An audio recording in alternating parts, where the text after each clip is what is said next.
Hi to my Zan squad. Hope everybody's doing well today. I am. And kind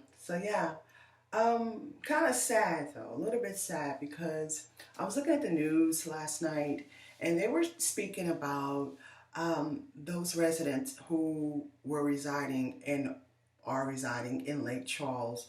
One of the areas that's been battered back to back by the last three hurricanes.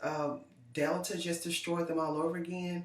Before that, it was Beta. Before Beta, it was I don't know, y'all. There's so many different hurricanes. I might not even have them in the right order. I do apologize.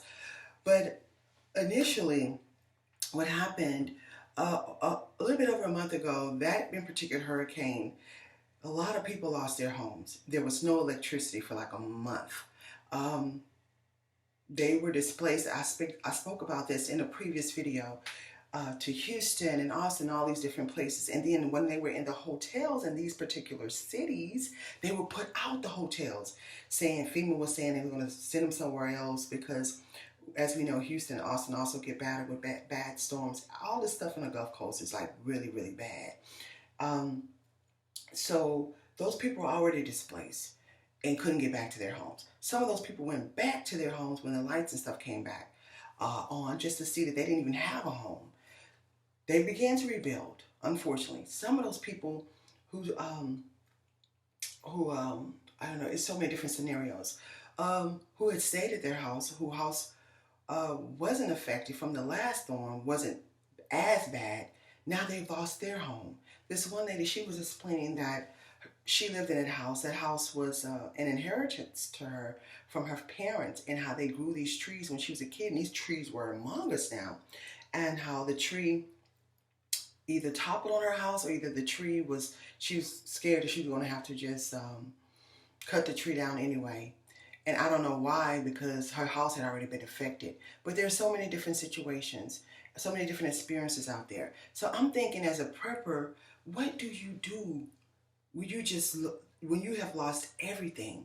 So many people this year have literally lost everything, from their jobs to their homes, to their food, their transportation.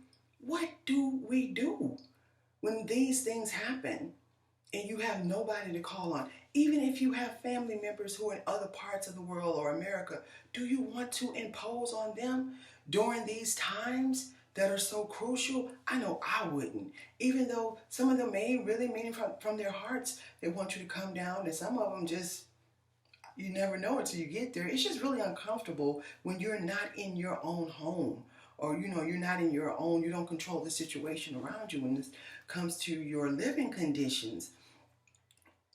These are times that we've never seen before.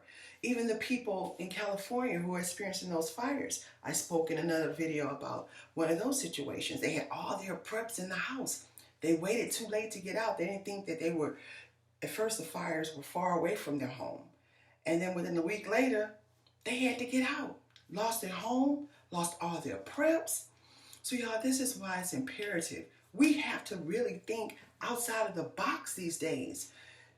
As preppers, as people, we have to think of every, God forbid, bad situation that could occur, especially if you're in certain areas of America, like in Houston and Louisiana and Florida and all these places where they're attacked. It seemed like back to back with these hurricanes and tropical storms and floods and tornadoes.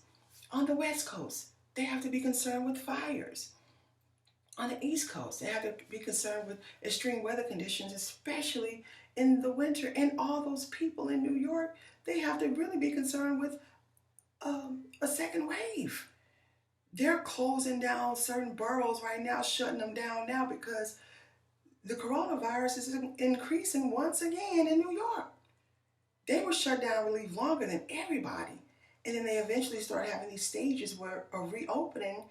Now they're having to shut down again in Brooklyn and the Bronx. I think it's Brooklyn and Queens. Because these places, they have an uptick in these cases. So these are perilous times. I'm thinking, like, what do you do? I suggested in a previous video to store your preps in different places.